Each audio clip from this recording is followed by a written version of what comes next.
Olá, meu querido, minha querida, muito prazer estar aqui com você de novo na nossa página, a página da Igreja Presbiteriana de Ipameri. Nós agora vamos pensar nas próximas quartas-feiras sobre o tema Redefinindo as Prioridades, pensando no profeta Ageu, estudos positivos sobre o profeta Ageu. Hoje nós pensaremos mais especificamente no capítulo 1, versículo 1 até o versículo 11, onde nós veremos que chegou a hora de nós honrarmos ao Senhor. Antes disso eu quero orar com você, para que Deus ilumine a minha vida, a sua vida, para que a gente possa entender, compreender e viver a palavra do Senhor. Senhor Deus, nós nos colocamos diante do Senhor. Quero te louvar, te exaltar, te engrandecer. Que o Senhor, ó Deus, com o teu Espírito Santo nos ajude a entendermos a tua palavra, que o Senhor venha falar com cada um de nós, em nome de Jesus. Amém e amém. Livro do profeta Ageu, capítulo 1. Nós vamos estar lendo do versículo 1 ao versículo 11, mas hoje nós estaremos focando mais especificamente do versículo 1 até o versículo 4. Vou estar lendo para você, você pode me acompanhar. Livro do profeta Ageu, capítulo 1, versículo 1 ao versículo 11. A palavra do Senhor nos fala assim: No segundo ano do rei Dário, no sexto mês, no primeiro dia do mês, veio a palavra do Senhor por intermédio do profeta Ageu a Zorobabel, filho de Salatiel, governador de Judá, e a Josué, filho de Josadaque, o sumo sacerdote, dizendo: Assim fala o Senhor dos exércitos. Esse povo diz: não veio ainda o tempo em que a casa do Senhor deve ser edificada. Veio, pois, a palavra do Senhor por intermédio do profeta Ageu, dizendo: Acaso é tempo de habitardes vós em casas apaineladas, enquanto esta casa permanece em ruínas? Ora, pois assim diz o Senhor dos exércitos: Considerai o vosso passado. Tendes semeado muito e recolhido pouco. Comeis, mas não chega para fartar-vos. Bebeis, mas não dá para saciar-vos. Vestivos, mas ninguém se aquece. E o que recebe salário, recebe-o para pô-lo no saquetel furado. Assim diz o Senhor dos exércitos: Considerai o vosso passado. Subi ao monte, trazei madeira e edificai a casa. Dela me agradarei e serei glorificado, diz o Senhor. Esperastes o muito, e eis que veio a ser pouco. E esse pouco, quando trouxestes para casa, eu, com um assopro, o dissipei. Por quê? Diz o Senhor dos exércitos: por causa da minha casa, que permanece em ruínas, ao passo que cada um de vós corre por causa da sua própria casa. Por isso, os céus sobre vós retêm o seu orvalho, e a terra o seu fruto. Fiz vir a seca sobre a terra, e sobre os montes, sobre o cereal, sobre o vinho, sobre o azeite, e sobre o que a terra produz, como também sobre os homens, sobre os animais e sobre todo o trabalho das mãos. Bom, nós vamos então falar nessas próximas semanas sobre o profeta Ageu. E pensando mais especificamente sobre o profeta, a Bíblia não diz absolutamente nada sobre a sua família, sobre o local do seu nascimento ou sobre o chamado profético de Ageu. As únicas referências do profeta que nós temos é o seu próprio livro e o livro de Esdras, capítulo 5, versículo 1 e 2 e capítulo 6, versículo 14. Em ambos, tanto no livro de Joel como no livro de Esdras, ele é contado, ele é citado como alguém responsável para influenciar o remanescente que havia retornado do cativeiro a concluir o projeto de reconstrução do templo que já havia começado alguns anos antes e havia cessado. Como um dos defensores da reconstrução do templo, é provável que o profeta Ageu tivesse familiarizado e tivesse alinhado com os costumes da fé israelita, com as regras, com os costumes, com as normas que o Senhor havia dado. Até quem diga que esse profeta havia também tido uma função sacerdotal. Quando nós vamos pensar e caminhar sobre o livro ele é dividido em 6 partes, das quais nós veremos 4 mensagens enviadas por Deus por meio do profeta.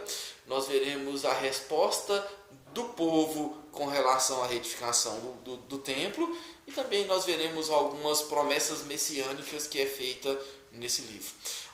No primeiro capítulo, que nós vemos aqui na primeira mensagem, o profeta chama a atenção do povo e consequentemente a nós, dizendo que chegou a hora de honrar a Deus. Os judeus que haviam retornado a Jerusalém após o exílio na Babilônia começaram então a reconstruir o templo no ano de 537 a.C. Eu tenho que contar um pouco da história para a gente saber o contexto que a gente está aqui, mas por causa da oposição, principalmente dos samaritanos, eles então desanimaram e pararam. Você vai ver lá no capítulo 4, versículo 24 de Esdras, que a obra cessou.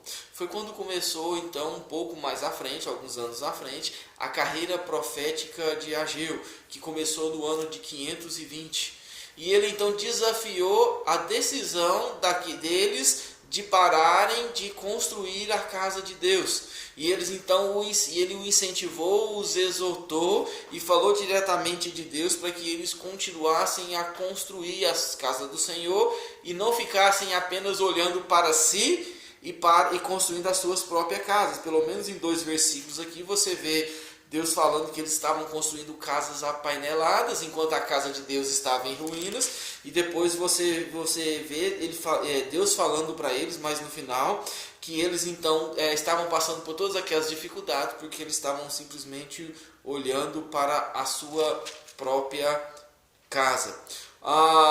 O livro de Ageu teve como objetivo então convencer o povo e os líderes a terminar o templo, a fazer sacrifícios para obedecer a Deus, em vez de concentrar totalmente e integralmente nas suas próprias necessidades. O primeiro versículo que nós lemos nos dá totalmente o pano de fundo, que eu já comecei a falar aqui sobre o livro. O versículo nos diz assim, parte D: no 2º ano do rei Dário, no 6º mês, no 1º dia do mês, veio a palavra do Senhor. O livro é atribuído a Ageu, cujo nome está relacionado com a palavra hebraica que quer dizer festival. Também identifica a data como sendo o 2º ano do rei Dário, o rei da Pérsia, que reinou de 522 a.C. até 486 a.C. Se fala aqui que é o 2º ano do rei Dário, então a profecia de Ageu provavelmente aconteceu no ano de 520 a.C., por ser o 6º mês, aconteceu entre agosto e setembro daquele mês. Ageu também, quando nós lemos o primeiro capítulo, o primeiro versículo do livro de Zacarias, nós vemos que Ageu foi contemporâneo de Zacarias. Aliás, Zacarias começou a profetizar 2 meses depois do profeta Ageu. E ambos os profetas se dirigiram ao remanescente de Jerusalém, ou seja, aqueles que haviam retornado após o exílio babilônico. E eles então incentivaram eles a retomar a reconstrução do templo. A primeira mensagem então de Ageu é óbvia. Ela é uma ordem para a reconstrução do templo. E nós veremos pelo menos 3 implicações desses primeiros 4 versículos para as nossas vidas. Os primeiros 4 versículos nos mostram de maneira muito clara que o zelo pela obra do Senhor havia se esfriado. O zelo da obra do Senhor se esfriou. E nós vemos que Deus repreende o povo por causa disso. O texto diz assim: veio a palavra do Senhor por intermédio do profeta Ageu. O profeta Ageu foi o primeiro profeta que se levantou após o exílio no meio da congregação de Judá, que havia retornado, para proclamar então a vontade e os propósitos salvadores de Deus. Essa expressão que é usada nesse texto aqui, que fala veio a palavra do Senhor, muitas vezes usada em vários livros, exclusivamente nesse livro aqui de Ageu, nos indica que o Senhor é que era a fonte direta da mensagem. Ou seja, no caso, o profeta era apenas o instrumento do Senhor para transmitir a mensagem. Uma das coisas práticas dos profetas do Antigo Testamento era isso. Eles eram apenas instrumentos de Deus, pelo qual o Senhor proclamava a mensagem ao povo. A primeira mensagem entregue veio então com uma ordem expressa para a retomada da construção do templo. E ela expressa a mensagem pregada que Ageu pregou, o conteúdo da mensagem pregada, citada por Esdras, capítulo 5, versículo 1. E eu convido você a ler esse texto comigo. Lá em Esdras, capítulo 5, versículo 1, nos fala assim: Ora, os profetas Ageu e Zacarias, filho de Ildo, Zacarias era filho de Ildo, profetizaram aos judeus que estavam em Judá e em Jerusalém, em nome do Deus de Israel, cujo espírito estava neles. Se você olhar, voltando ao livro de Ageu, no próprio capítulo 1, se você olhar no versículo 12, dá para a gente fazer uma comparação da pregação da mensagem que foi pregada naquela época. Ageu, capítulo 1, versículo 12, nos diz assim: Então Zorobabel, filho de Salatiel, e Josué, filho de Josadaque, o sumo sacerdote, e todo o resto do povo entenderam a voz do Senhor, voz falada por meio dos profetas, seu Deus, e as palavras dos profetas do profeta Ageu, as quais o Senhor, seu Deus, tinha mandado dizer, e o povo temeu diante do Senhor. Então nós vemos aqui a mensagem, e quando essa mensagem foi pregada, exatamente naquele período de Esdras, capítulo 5, versículo 1. É importante nós lembrarmos, já que nós estamos começando o livro, depois nós vamos discorrer mais sobre ele, então tem bastante coisa histórica no começo do livro, é que entre o profeta Sofonias, que foi o último profeta antes do cativeiro, e o profeta Joel, que é aqui o primeiro, e o profeta Ageu, que é aqui o primeiro profeta depois do retorno do cativeiro, estava ali 70 anos do exílio, e os trabalhos dos grandes profetas Jeremias, Ezequiel e Daniel. E que todos os profetas anteriores, o que todos os profetas anteriores haviam predito, e que Jeremias, de maneira muito especial, também disse, que o Judá também seria levada, como aconteceu com o reino do norte, entre os pagãos, principalmente por causa da idolatria e da sua resistência em obedecer os mandamentos do Senhor, e que lá eles seriam escravizados por 70 anos. Isso foi cumprido. E agora, eles então estão de volta, e eles precisam reconstruir toda a sua vida, o templo, a cidade, os muros, tudo isso precisa ser reedificado. Lembrando que nós estamos aqui nos dois primeiros pares, que é Zorobabel e Josué, ou Jesua, como diz lá no livro de Esdras. Mas depois nós vamos ter mais outros dois agentes, que é Esdras e Neemias. Nesse período aqui, os profetas contemporâneos foram Joel e Zacarias. E a primeira coisa que, depois que Deus repreende o povo, da forma que ele faz, é que Deus ele traz novamente as esperanças messiânicas, mostrando que Deus é fiel, ainda no primeiro versículo. Os irmãos lembrem comigo, lá no livro de 2 Samuel, capítulo 7, versículo 16, eu quero ler esse texto com vocês, 2 Samuel, capítulo 7, versículo 16, o texto nos diz assim, 2 Samuel, capítulo 7, versículo 16, Porém, a tua casa e o teu reino serão firmados para sempre diante de ti, teu trono será estabelecido para sempre. Deus aqui falando a Davi, do descendente dele, que seria Jesus Cristo, mas que seria então o trono dele jamais se afastaria da sua descendência. Mais à frente, ainda no livro de 2 Samuel, capítulo 23, no versículo 5, nos é dito assim: não está assim com Deus a minha casa, pois estabeleceu comigo uma aliança eterna, em tudo bem definida e segura. Não me fará ele prosperar toda a minha salvação e toda a minha esperança. Lá na frente, então, é dito aqui nas últimas palavras de Davi, ele diz que Deus fez uma aliança com ele. E essa aliança, trazendo aqui de volta, principalmente na pessoa de Zorobabel, traz de volta que é o povo que havia voltado do cativeiro a esperança do Messias. Eles poderiam então é ter a certeza e crer que o Messias retornaria, que o Messias viria. Ele vai retornar agora, né? Que o Messias viria. Esse Messias é o Jesus Cristo, o filho de Davi, a raiz de Davi.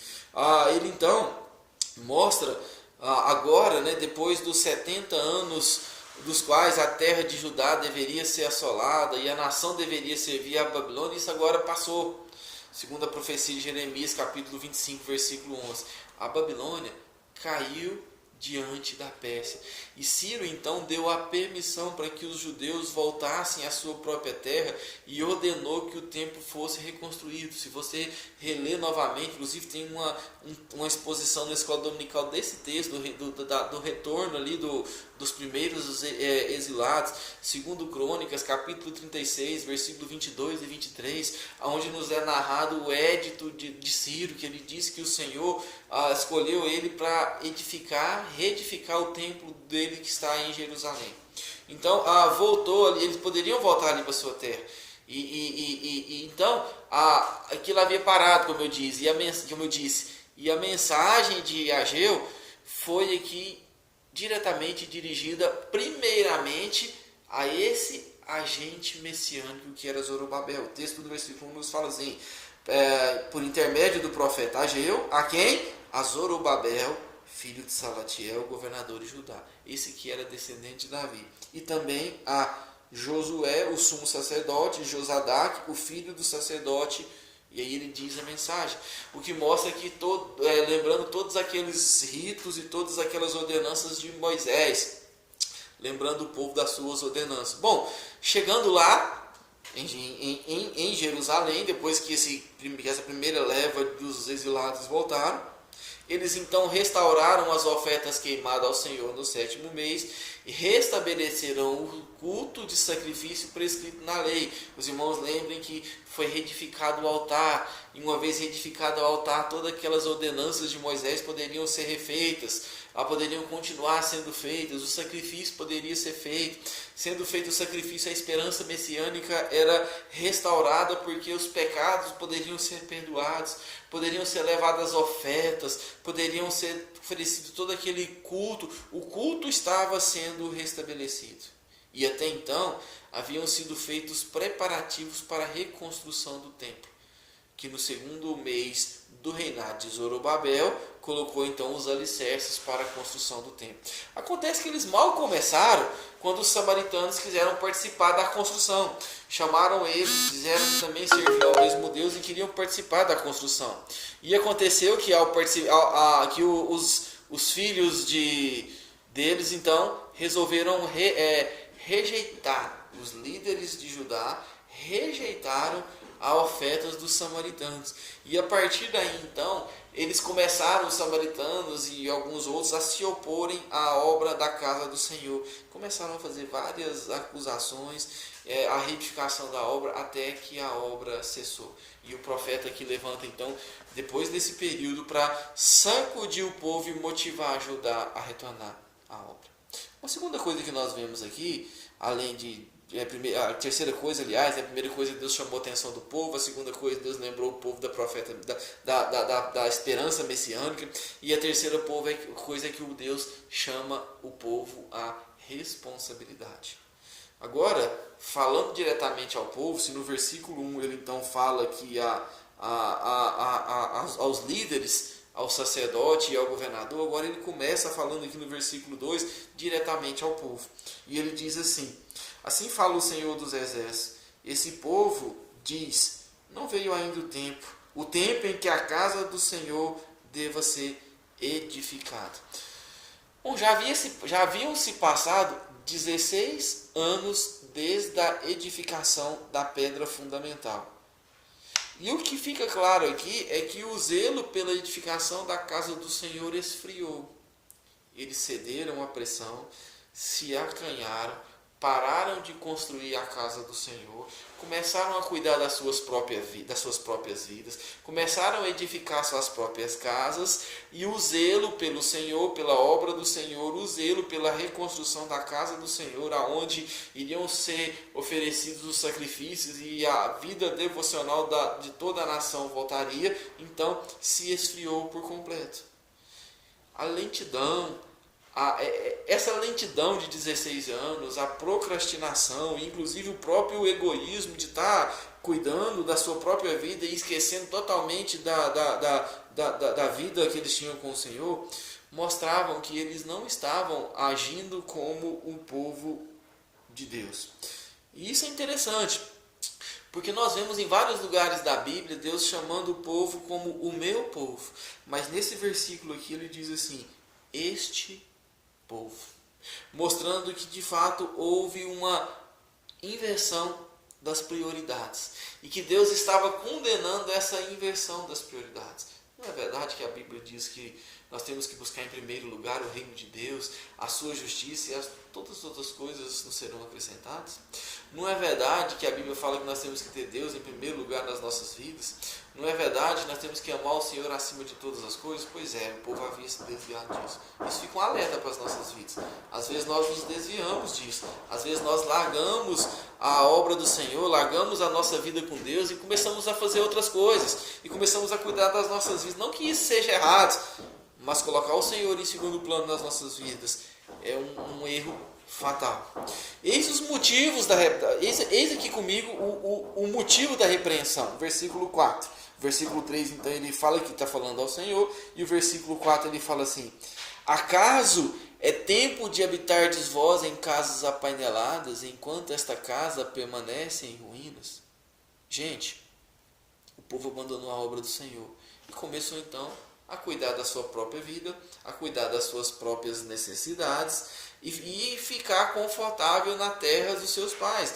Eles se acostumaram a viver sem o Senhor e à medida que as circunstâncias o permitiam. Essa, por exemplo,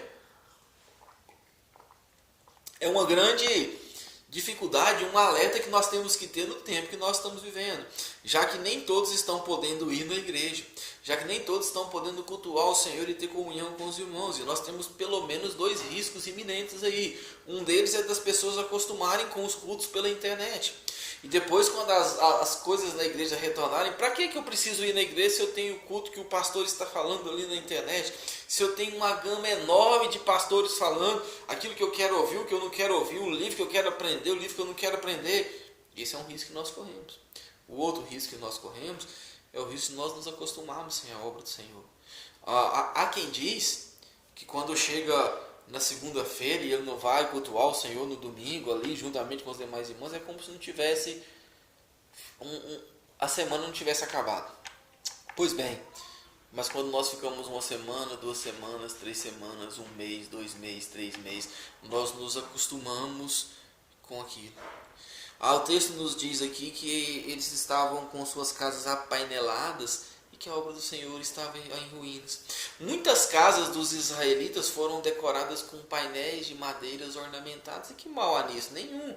Mas nós vemos aqui uma ostentação, uma priorização errada.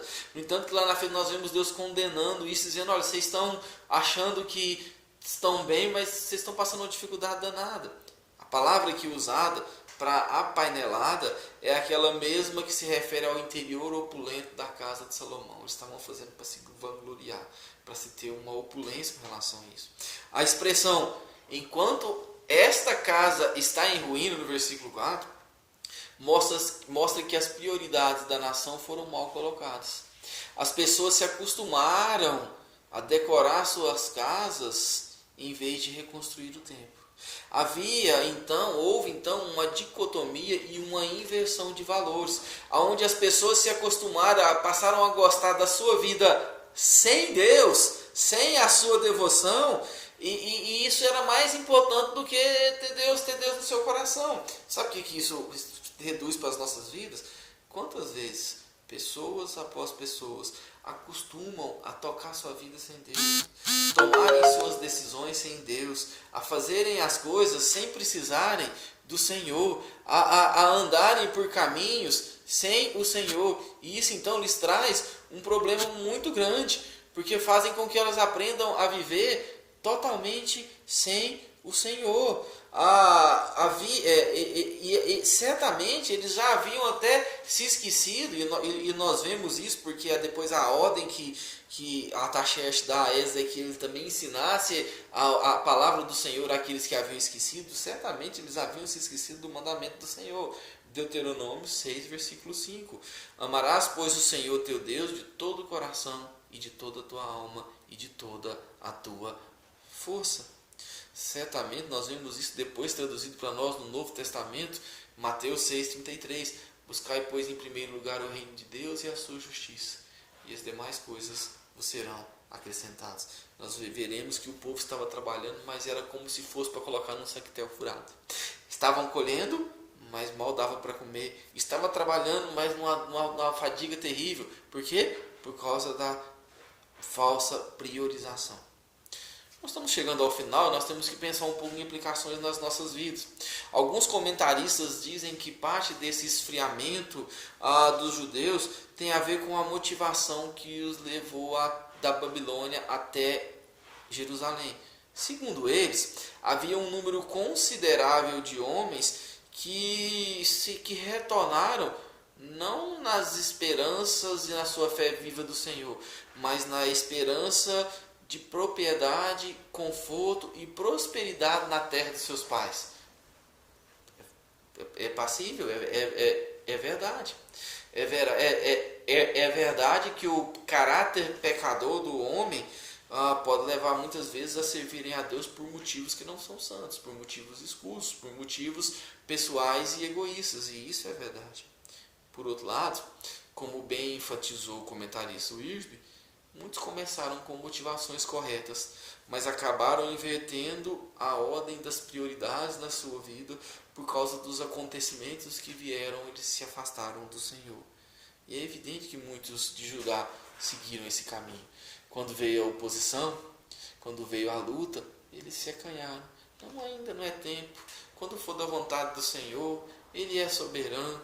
Ele vai então levantar alguém que reedifica o templo, enquanto era para eles reedificarem o templo. Era naquela geração.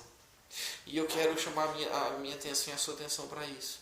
Nós não podemos nos acanhar diante das dificuldades. Estamos passando sim por um momento difícil, mas isso não pode nos deixar esfriar o zelo e o amor pela obra do Senhor. O zelo da nossa devoção. Quando nós colocamos Deus em primeiro lugar e lhe damos o que de fato é de direito, nós abrimos uma porta gigantesca para o crescimento espiritual. E principalmente para um tipo de mordomia que honra a Deus.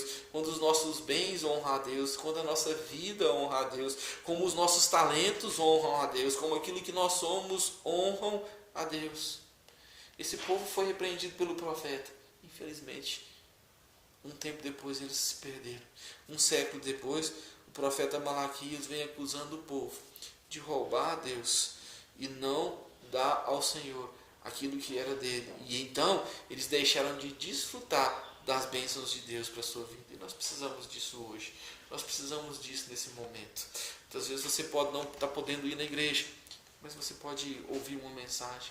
Você pode ler a palavra do Senhor a cada dia. Você pode ainda estar com o seu coração na obra de Deus, esperançoso para que logo nós retornemos e possamos cultuar a Deus todos juntos. Que você possa, juntamente conosco, enveredar por essa história do profeta Ageu. Que Deus possa falar profundamente ao seu coração e ao meu coração. Na semana que vem nós continuaremos então, e nós estaremos falando então das ponderações de que Deus aqui então falou no restante dessa primeira mensagem do profeta, sobre os efeitos do esfriamento do zelo espiritual. Antes disso eu quero orar por você. Senhor, nós colocamos as nossas vidas diante do Senhor. Quero pedir, Deus, a direção pela minha vida, para a vida de cada um que tem nos ouvido. Que o Senhor não nos permita, ó Deus, esfriar, Senhor, a nossa fé, mas que nós possamos, ó Deus, ser cheios do Senhor, amarmos a Tua obra e temos o prazer de oferecer tudo aquilo que temos e somos na presença do Senhor. Abençoe cada um que tem nos ouvido, cada família, cada irmão, cada irmã, aqueles, Senhor, que estão nos ouvindo pela internet. Que tudo, ó Deus, seja plenamente cheio no Senhor, em nome de Jesus. Amém e amém. Que Deus abençoe sua vida.